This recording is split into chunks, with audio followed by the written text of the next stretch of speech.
Bonjour à tous et bienvenue dans une nouvelle vidéo et dans un nouveau décor. Enfin, c'est le même sauf qu'il a subi quelques petits changements, encore en phase de test et de rodage. Vous me direz ce que vous en pensez, j'espère que ça vous plaira. Mais bon, c'est pas le sujet du jour. La semaine dernière, on a eu pas mal d'informations, de rumeurs, de déclarations, de débats qui ont fait irruption dans l'actualité. Je vous propose donc un journal, un tour de ces actualités. On aborde tout, on explique et on en discute. C'est parti.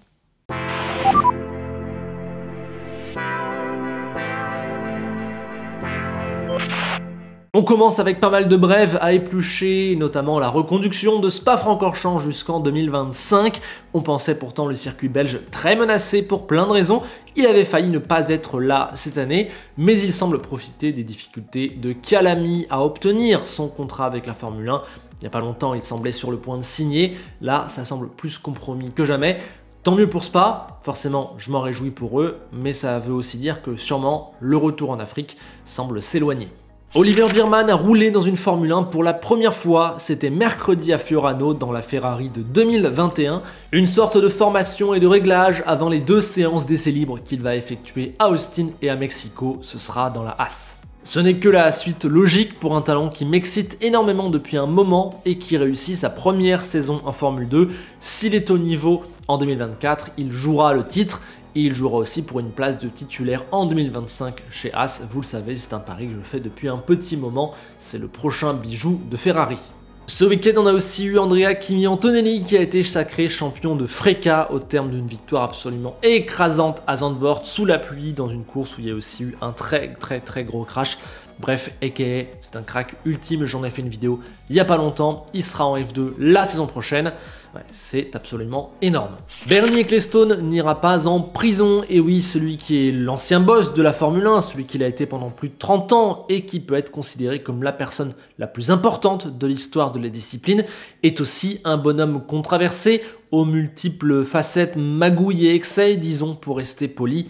Et là, il est actuellement en procès, rassurez-vous, rien à voir directement avec la F1, mais plutôt une suspicion de fraude fiscale.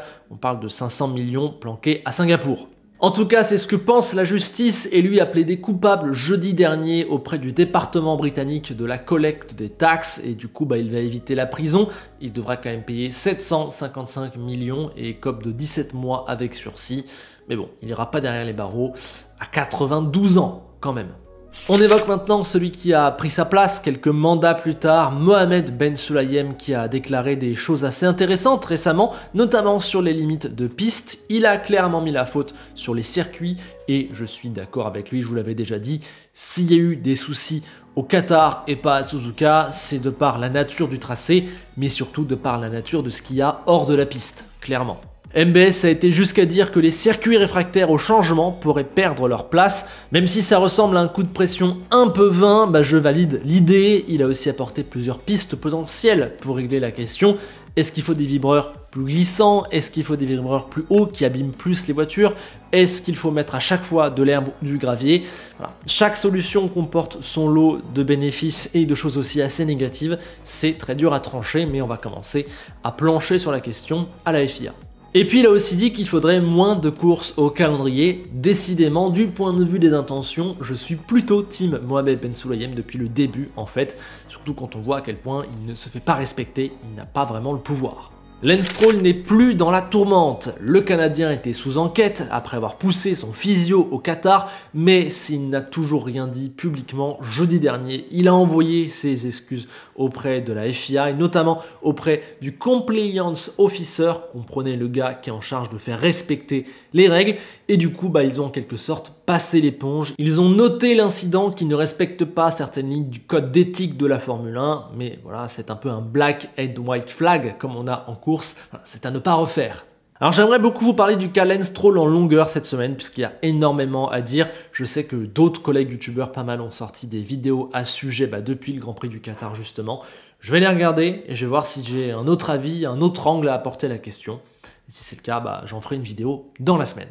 Et puis, dernière brève avant d'attaquer 3 sujets plus gros, un peu plus en longueur. Pirelli a prolongé son contrat pour être le fournisseur de pneus de la F1 jusqu'en 2027. C'était clairement attendu, ça avait même presque fuité au niveau du Qatar. Ce qui m'interroge peut-être, c'est la durée. On entendait plutôt parler de 2028, 2029. Sachant qu'en plus on a des rumeurs comme quoi ce serait le dernier contrat de Pirelli avec la F1, voilà. Notons aussi que Bridgestone était dans l'affaire mais n'a pas été jusqu'au bout du processus, malgré, comme ils l'ont dit, une technologie innovante.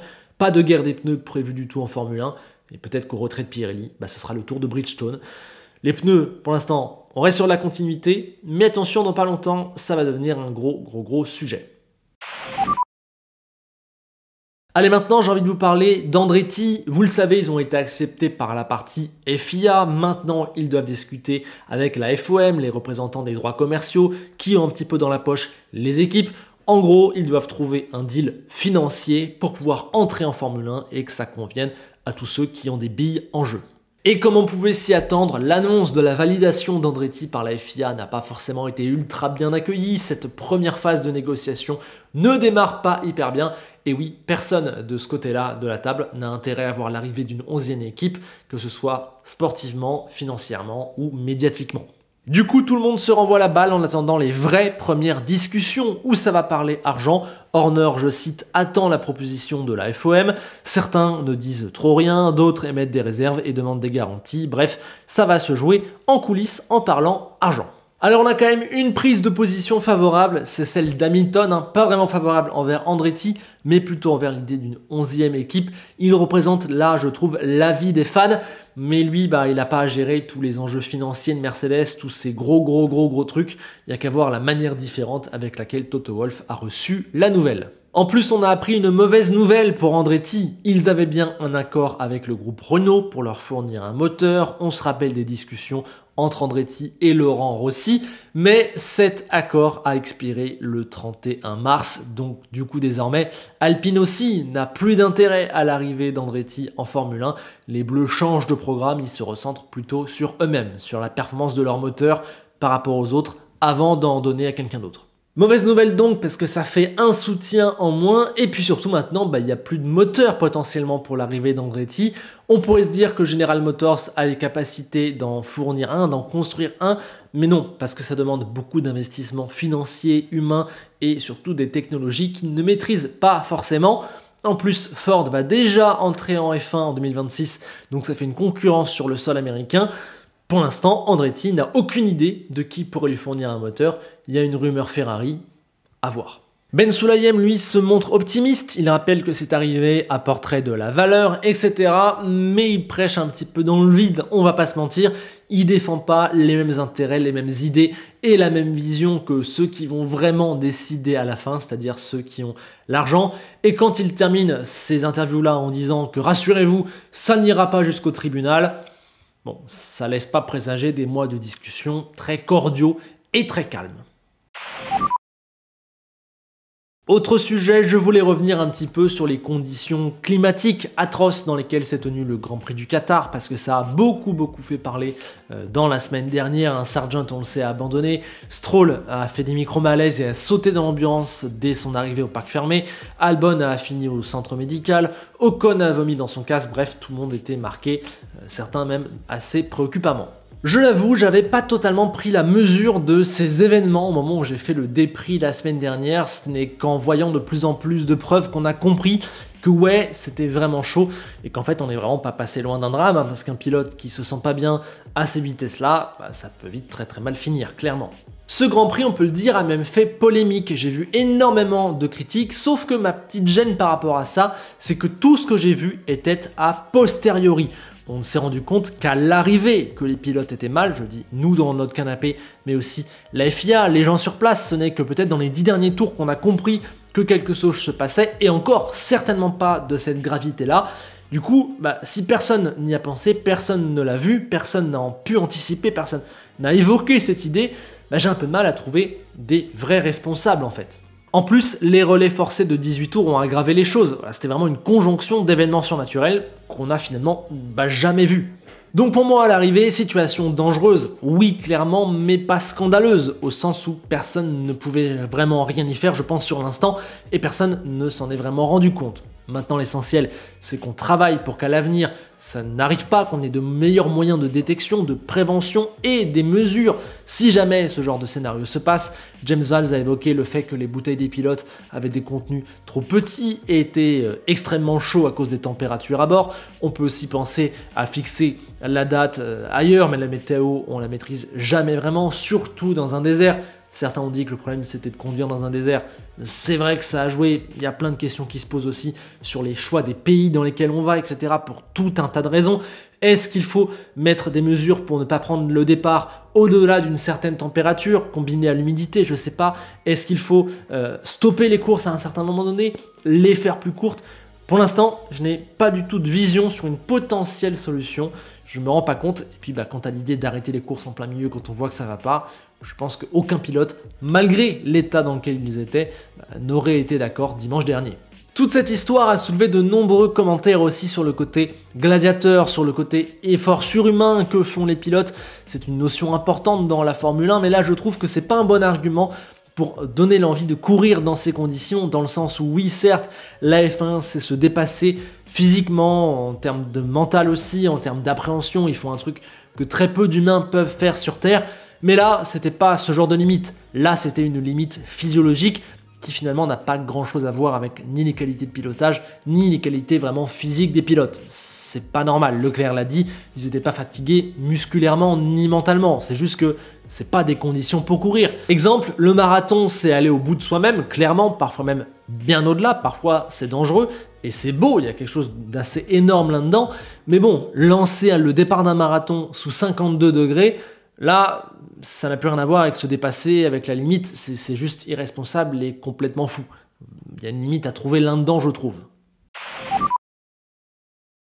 Et puis on va terminer avec le cas Pérez qui ne cesse de faire parler. Le Mexicain est complètement à la rue, je crois qu'on peut le dire. Sportivement, il est en pièces mentalement et il est soumis à une grosse pression. Son contrat pour la saison prochaine ne veut presque plus rien dire, tant tout semble possible en termes de pilote côté Red Bull pour 2024, mais finalement même, peut-être même dès la fin 2023. Il y a d'abord eu une interview d'Helmut Marko que je vous conseille d'ailleurs de lire en entier parce que quand on ressort certaines phrases, ça sonne plus faux que ce qu'il dit en vérité, mais clairement il avance que si jamais Red Bull avait une solution de rechange, Pérez aurait déjà sauté, et surtout que le Pérez actuel aurait, je cite, intérêt à changer d'écurie, à quitter Red Bull, ce qui est plutôt vrai. Alors ce qui est gênant, c'est que c'est dit de par la bouche d'un mec qui appartient à Red Bull et donc qui n'est pas neutre dans la question, donc forcément ça interroge, mais le Pérez actuellement, il est en train de se tuer mentalement déjà, sportivement ensuite, qui va vouloir le reprendre après cet épisode Red Bull? Je ne sais pas, donc en vrai j'en arrive au point où je me dis, ok le contrat Red Bull pour 2024, il s'y accroche, mais est-ce qu'il a raison de s'y accrocher? Dans cette voiture, il ne fait plus de podium, il ne joue plus les victoires, il se fait humilier chaque week-end, il n'est pas en odeur de sainteté là-bas. Un contrat Red Bull, ok, mais pourquoi faire? Est-ce que c'est vraiment bon pour lui au final? Vous le savez, j'ai fait plusieurs vidéos à propos de ça, je n'ai jamais cru à la thèse d'un remplacement de Pérez par Red Bull avant la fin de son contrat, fin 2024, mais clairement aujourd'hui ça semble plus plausible que jamais, même moi j'ai envie de dire, j'y crois, je pense même que c'est ce vers quoi on se dirige. Ça a été notamment alimenté par des propos sur Reddit d'un employé de Telmex, qui est une des grosses sociétés mexicaines qui aide la carrière de Pérez depuis le début et qui est notamment présente en sponsoring sur la Red Bull. Et bien une personne qui connaît cet employé a posté ce long message donc où on apprend les informations suivantes. Au Japon, Pérez aurait appris de la part de Red Bull qu'il serait viré en fin de saison et vu que il y a plus grand place sur le marché, que sa cote a baissé, qu'il se fait vieux et que mentalement il sait plus trop où il en est, eh bien il prendrait la fin de sa carrière, il prendrait sa retraite en fait et il pourrait annoncer ça au Mexique. Voilà, c'est en gros ce que dit cette rumeur qui a agité tout le monde la semaine dernière. Alors bien que sa provenance évidemment soit folle et que personne n'ait pu vraiment le vérifier, l'histoire fait sens vu le contexte catastrophique autour de Pérez, spécialement depuis Suzuka. On se rappelle de ce Tour de la honte après son abandon, on a comme l'impression qu'il a un petit peu décroché. La question donc du coup c'est pourquoi pas, ok, mais qui viendrait le remplacer? pas Tsunoda, qui visiblement n'est pas prêt, Red Bull ne croit pas vraiment en lui et son contrat est pas mal aidé par Honda. Pas Lawson, car bien que sa pige ait été assez satisfaisante, bien il n'est pas encore prêt, il se ferait juste broyer chez Red Bull, ça sert limite absolument à rien. Je pense que pour le coup, Red Bull elle-même l'a comprise. La seule option, c'est donc clairement Daniel Ricciardo. Alors oui, il n'a couru que 2 Grands Prix cette saison, il a un poignet en vrac, on ne sait pas du tout où il en est mentalement, sportivement, c'est la grosse inconnue.